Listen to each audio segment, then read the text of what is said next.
Okay, so I'm here with Adam for this week's Wild Wednesday, and we're just going to have a nice talk about what Adam does and what his plans for the future are as well.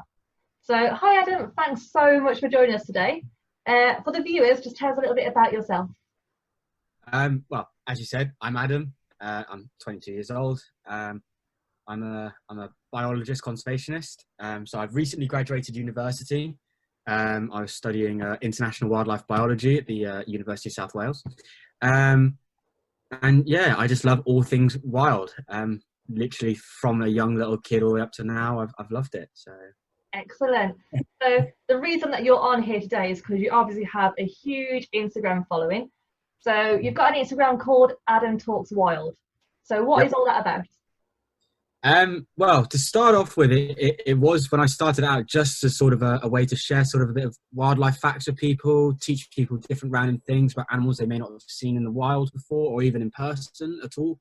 And then to sort of follow my degree of what I was doing, different practical elements.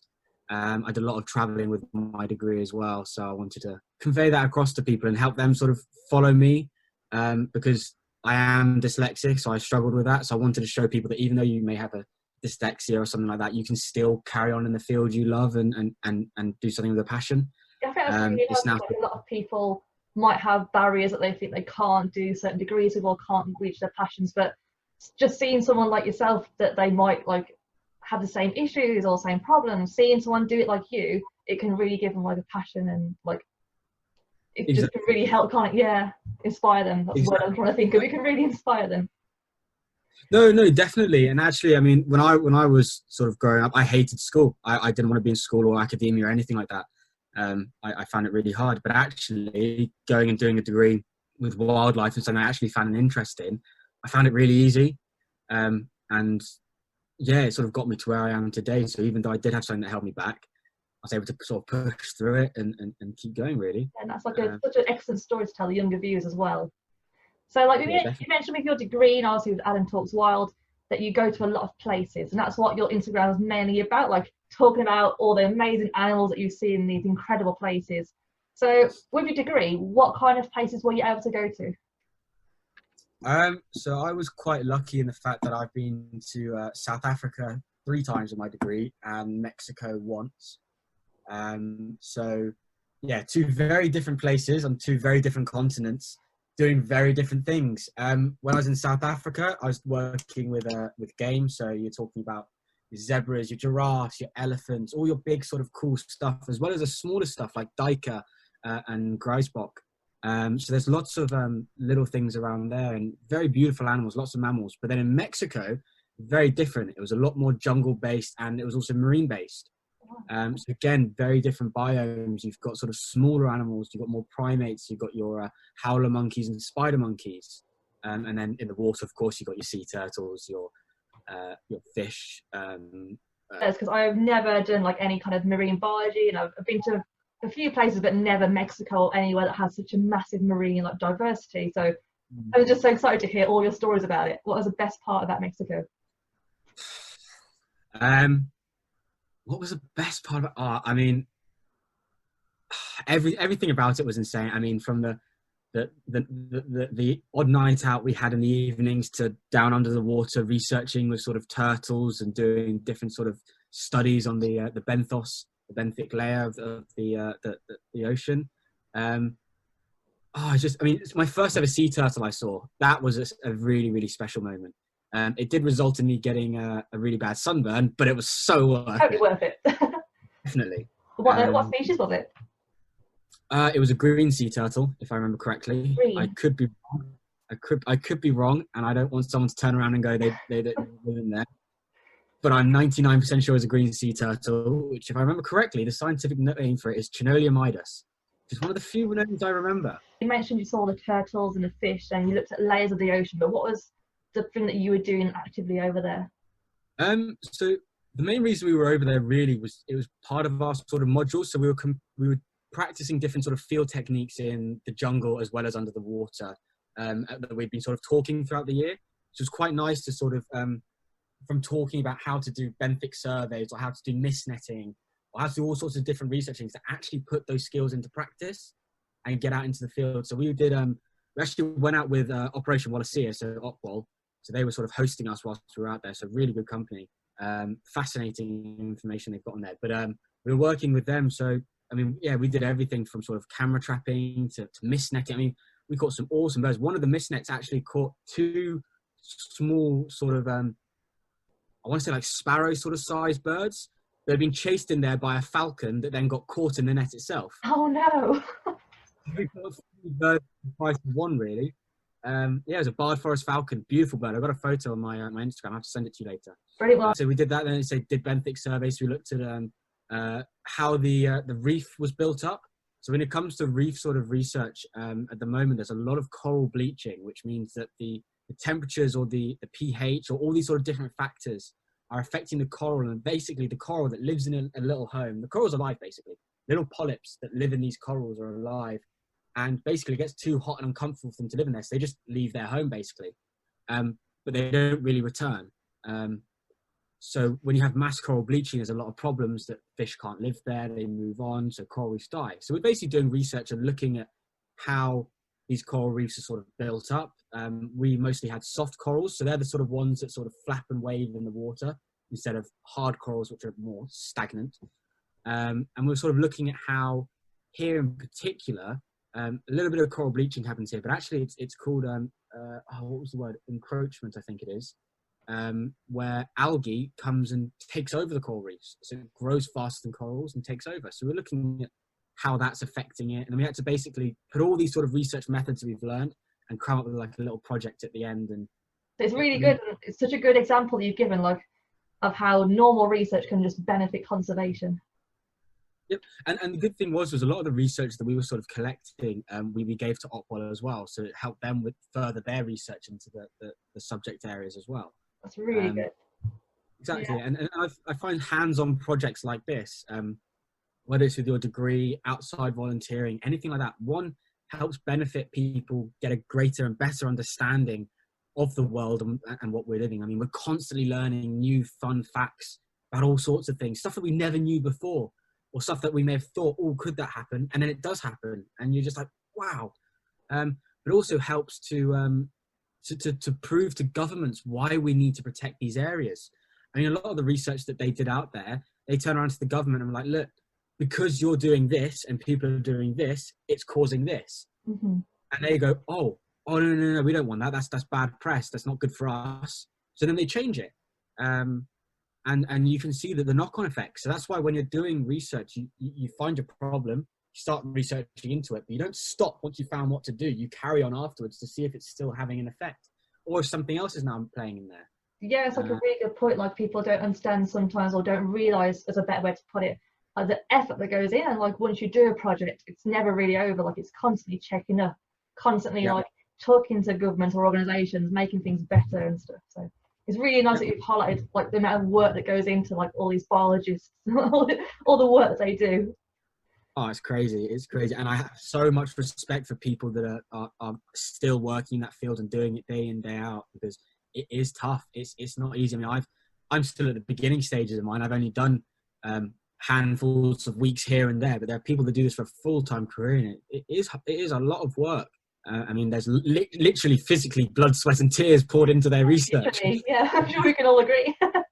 I mean, I've done all the above. I've injured myself so many times doing research, but I don't know you, but I am like so accident prone in the field. Are you the same? I mean, so I've got quite a funny story of I nearly didn't actually do my diving in Mexico, because I decided that I wanted to be the big man of the group and decided to climb a tree. And I climbed about 6, 7, 8 foot high and showed off to the people I wanted to show off to, and decided to climb back down and slipped and fell between a rock and nearly broke my ankle. Oh no, that's not good. See, we think we're great primates, but we're really not. Exactly. There's so much better than in those ways. So the one thing that strikes about Mexico, like you were saying, like you got to work in these amazing marine environments, but also the jungle. So that must have been like quite stark difference. So really hard question for you. Oh yeah. Do you prefer marine environments or terrestrial environments? This is where it's thinking. I mean, this is my problem at the moment that I'm sort of facing is I love everything wildlife. I love it above the ground, on the ground, under the ground, in the water, in the air. I love it all. And I've always been the sort of person that when I start doing one thing, I think that's what I'm going to do. This is what I love. And then I do something else and I go, nope, ignore the rest of it. This is what I want to do. This is what I love. And I've done that both times. Every time I've gone diving, I've thought, this is what I want to do for a career. Every time I've done research on the land, I've gone, this is what I want to do for a career. And actually, I don't think there is a right or a wrong answer. For me, particularly, I'd happily do both. I know some people that have gone straight out of uni and know exactly what they want to do. And again, there's nothing wrong with that.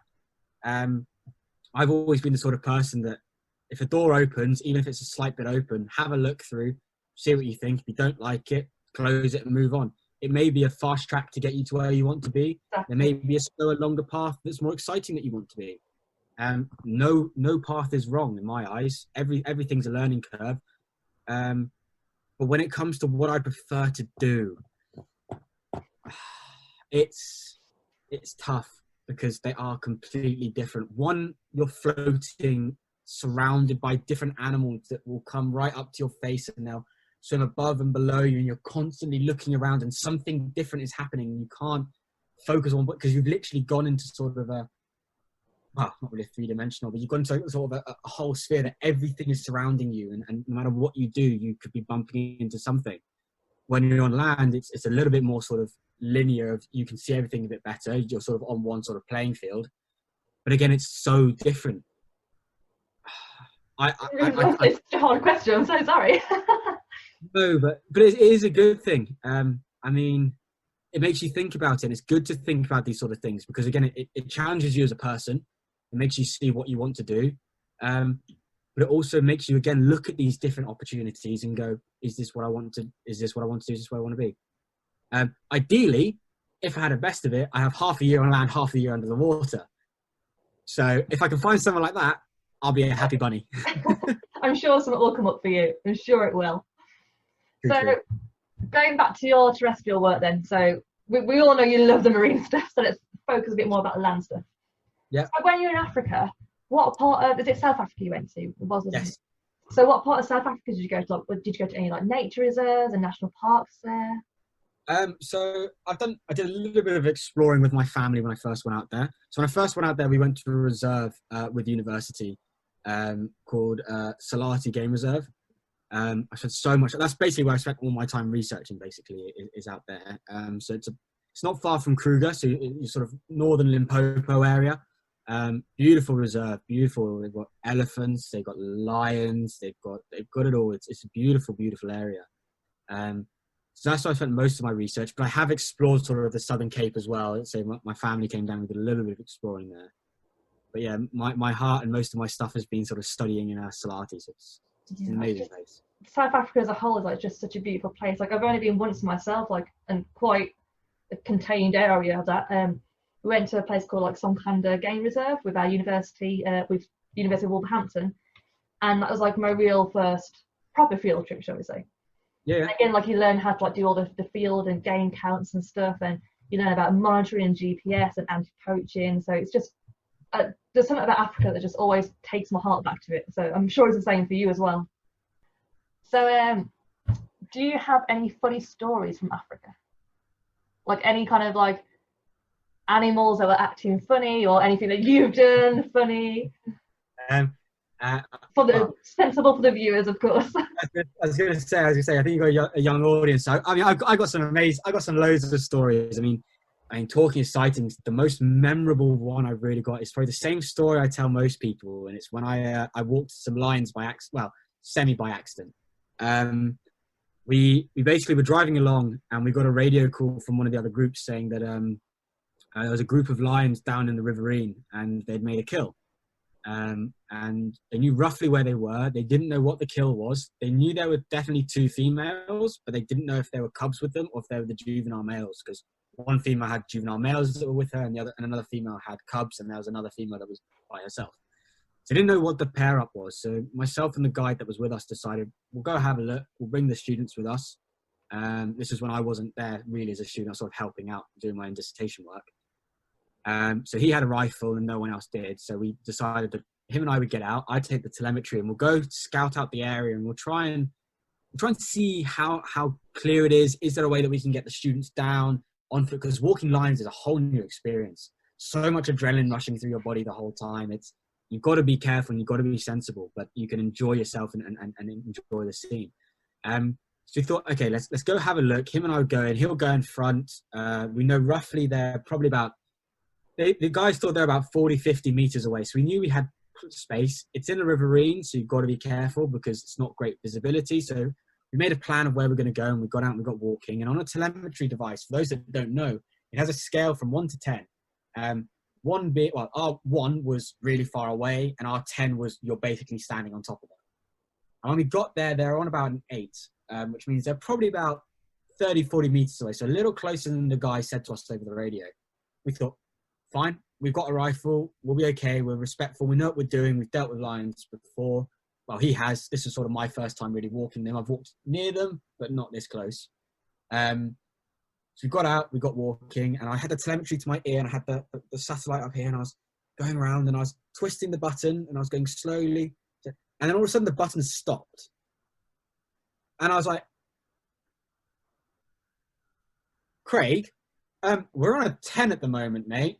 And we were like, what? So we both sort of stopped dead in our tracks. And we took an extra sort of second just to look around. And we actually had just missed the foot of this nyala sticking out the side of the bush. And what we thought was just a bunch of sort of grass was actually its entrails, its stomach, because all the contents had come out of it, so it looked like a clump of grass. So we froze. I mean, we didn't move at all. We sort of stood there and we were like, okay, we could be right in the middle of these guys. It's telling me they're down by the riverine, but we also don't know whether there's cubs here or if they're juvenile males. And juvenile males don't get collared until they're fully grown, because if you collar them too early, it can get too tight on the neck, which means you have to recollar them later on, which is really expensive to do. So we stopped dead in our tracks and we looked around. And then Craig went, oh, there's something under the bush about 15 meters ahead of us, which is pretty close to lines. I mean, they can run, I think it's a meter a second. No, Ow. 7 meters per second, sorry. So they're really, really fast and quick on you. So literally within 2 strides, that lion could be on top of us. So we saw there was something on there, and we thought, okay, I think that's the cubs. I think we've got cubs here, which means the females may be on edge, but they're cubs. They're not as dangerous as juvies. Oh, no, wait. No, that is a juvenile male. Okay, so where's the second one then? 2 meters to my left, the second one puts his head up and goes, ugh. I mean, we proper, like, really wet ourselves. I mean, the guy swung round, didn't shoot because he doesn't need to. This guy was sleeping out cold, but we very quickly made our way out of there without running. Got to a safe distance and got back to the vehicle. And the guys on the vehicle said they've never seen 2 men hug as high as we did, because we went, like, the emotion, like, I'm pretty sure I started crying, not like out of like sadness, but just of like pure, like, the adrenaline, like, we were physically shaking. I mean, even this is an experienced guide, and he's been guiding for years. Even he was shaking. Like, we were both there high-fiving, clapping each other on the back. It was so intense, because he's right there. He's 2 meters. I mean, he could have just lifted up and just gone like that and swiped us. It was insane. It's such a great experience of like being that close. Like, it's so strange. Like, I have like such a similar experience. Not with lions. It's not as intriguing as lions, but very similar thing in South Africa. We were GPS tracking some white rhinos just to make sure they're all okay. And we've been tracking them about 2 hours now. We've been in the car driving, and we finally got off on foot. So we're in the bush, we're tracking them, seeing where they were, and we got to where they were really, really close. And we saw just past this bush, like a little ear flick. And we were like, oh, that's where they are. Like, that's where the white rhinos are. Now, like, unbeknown to us, because we were so focused on that white rhino there, we just didn't see the black rhino come here. And it was a black rhino, a female black rhino with a calf, about 3 months old. And his calf, so we were like, oh, this calf just bolted towards us, being curious, which also then made the female bolt towards us, and she stopped probably like 3 meters away from us. So we all just froze. We were like, what do we do? And it must have only been like a second, but it felt like hours we were waiting there. And then she bolted, stopped, we waited, and then she just carried on charging at us. So we all had to like jump into the nearest tree. Like I had acacia thorn sticking out my shoulders and in my knee, and obviously then the white rhino just disappeared completely. So, Yeah. so it, and like we were shaking as well. It was like, did that just happen? Oh my gosh, what? That's the thing I love about wildlife is you can't predict anything. No. You may go in there with a plan, but you should always have plan Z ready because everything's going to change. And actually, even when you go in there, I mean, like the lion experience, like with you, you may be focused on one thing, but there's always chances you can miss. I mean, even experienced guides, when you probably had someone there that was experienced with working with rhinos, they knew what they were doing, that everyone misses stuff. So you won't have seen it. So it's an amazing experience, and to get that sort of opportunity is crazy, and you wouldn't have had it either way. No, and I think it's really good, those kind of things, and like just seeing such a big animal like a rhino or even like an elephant just closer. I think it really drills home like how small humans actually are and how we're not powerful at all. It's really sobering in a way. Definitely. I mean, I've been lucky enough to walk elephants in the wild. I walked with them on a sanctuary reserve in South Africa. So they rescued elephants that had been part of like the timber industry. I mean, I got right up, so at this place, I got right up close. I mean, I was able to like stroke their skin and stuff like that. It was really amazing. But you're dwarfed by them massively. I mean, I got a photo of me standing a good 5 meters back from them. It wasn't that far, but I'm still like their heads here, and it's just sort of coming over my head. And I'm still like 5 meters back, so I'm still looking quite big. But still, like it's magnificent. They're such powerful beasts, and that's the thing I love about elephants. They are gentle giants when they want to be. Like I've watched an elephant, a full bull, knock over a full-grown sort of knobthorn tree, just by sort of leaning into it. You don't even see him put any pressure into it. He just leans into it, and it just. I know not everyone has like the ability to go to Africa and see these animals, but even like if you see them in captivity or even on TV, sometimes they're just so incredible, aren't they? Oh, definitely. Yeah. And that's why, again, I set up my Instagram account, is to share photos like this for people that don't get the opportunity to go out there and make them feel like they can join in and get involved. Obviously, like we've said how important research is, but the whole reason we're having this talk today is to let people know like the options that we do and why we do it and stuff. So why do you think science communication is so important in our job? It's such a powerful tool, really, because it can either give the real news or it can pass a lot of fake news. And again, it comes back to the sort of humans think with their heart as well. If you see a picture of a really adorable bunny, you'll sit there and you'll go, oh, that's really cute. If you then see a picture of said bunny dead on the floor, you'll go, oh no, that poor bunny. Humans think with emotion a lot of the time. So when it comes to sort of using social media as a way to communicate with people, it's a really important tool to sort of talk to their minds, talk to their emotion side of things, and make them want to help. You don't want to go out there and just share every single negative, sad story, because people will just go, well, then it's lost. There's no happiness in the world. Why should I help? You want to show the sad side of things, but at the same time, you want to show the happy side of things and get across the important work people are doing. I mean, you've also got to be able to show what the sort of researchers are doing from their side of things. Because again, most people just see what's in front of the camera screen. They don't actually see the person and the 20 other people behind it that are doing the important work. They just see the final result. And as I say, it's just so important to get that balance. And the other comment, as I said, is sharing real news and fake news. People have really got to use these sort of resources to give across the correct story, not just a story that will get the oohs and the ahs and get the sort of the likes, the follows, the comments. You want to get the true stuff to get that. And that's the big important thing that I think people that do science communication need to get that balance right. Because loads of great accounts out there that share really, really fascinating stories that I sit there and I go, I had no idea about, really? And then I go on and do my own, look up some more. And then there's other accounts you sit there and you go, oh, that's just wrong. Come on, really? Yeah, and like I think that's the pros and cons of social media. Like we've never been in such a position to share research before, but then people always exploit that with like YouTube and stuff. People believe a YouTube video over scientists nowadays, and which can be quite disheartening, can't it? Yeah, and it's okay. I don't want to talk too much on the sort of topic, but again, it's the whole thing of videos of chimpanzees in a shower with you. Mm-hmm. It's not, that's not good science. That's not good practice. It's not healthy for those animals. They may look like they're enjoying themselves, but they're really not, because it's not natural for them. And it's that whole going back to, it's all for views, comments, follows, likes, etc., etc. And that's the one thing that anyone taking away from this, anyone watching this now, I want you to take this away, is if you see a picture, don't just share it until you've understood the whole background of it.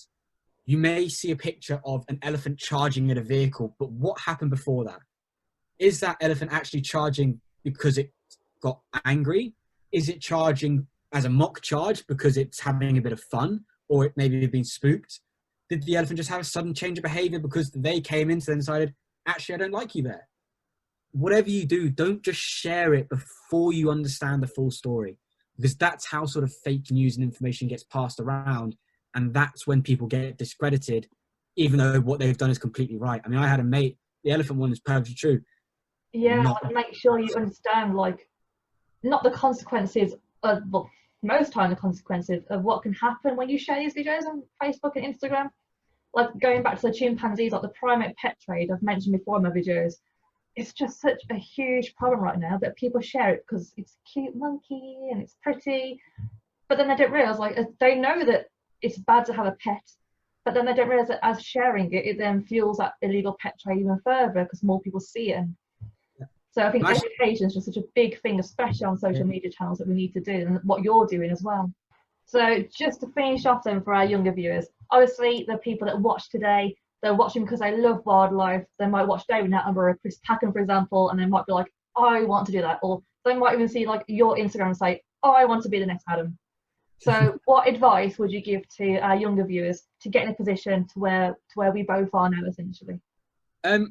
My best advice, I mean, I could go for the whole sort of stay in school, keep it going, because it does pay off eventually. I mean, I hated school. Didn't want to be there at all. I did what I could. I did all right. I did really well at GCSEs, rubbish at A-levels. University is where I was meant to be. And I loved every minute of it. So keep pushing through. That's the first thing I'll say to you. Secondly is do volunteer wherever you can, even if it's 20 minutes a week at your local sort of RSPB, your dog centre, anything to do with animals. Get that experience now, because it will help you down the line, especially when it's going towards applying for university or courses or apprenticeships or anything. And don't be afraid to sort of to pick up a camera and go out, take a photo, or if someone says, oh no, you shouldn't like animals, you should be into race cars and stuff like that, stick with your guns. My dad loves racing, he loves football. I don't care about racing, I enjoy football, but animals is my passion, and I've sort of stuck with that through the years. So just keep doing what you guys are doing. If you enjoy it, keep going with it. There's plenty of resources out there. There's plenty of people to talk to, and do make connections. I mean, when I was younger, with my parents' help, of course, I was emailing a guy out in Africa who was running a game reserve, and he'd send me photos of the different wildlife he found. That was just through a coincidental meet. My parents were there, of course, so they knew the guy. We spoke to him, and we made a connection through that, and that kept me going through it because I get photos of animals every other week. Of course, yeah, it's something to look forward to, isn't it? Exactly, but just keep it going, keep positive, and keep following your passion. Really, that's what I say. Yeah. So thank you so much for talking to everyone today. We've had such a great time. I hope you guys at home have enjoyed listening to Adam. So Adam, before we go, you've mentioned that your next steps are working with meerkats. We wish you all the best. Thank you very much for having me on today. It has been interesting. And again, thank you for everyone that's still listening. I know we've gone through some ups and downs. We've had some good stories. We've had some serious parts. So if you're still listening, thank you very much for still listening. And yeah, no, thank you for having me. It's been really, really, really nice. Brilliant. Thanks, Adam. Bye. Cheers. Thank you very much.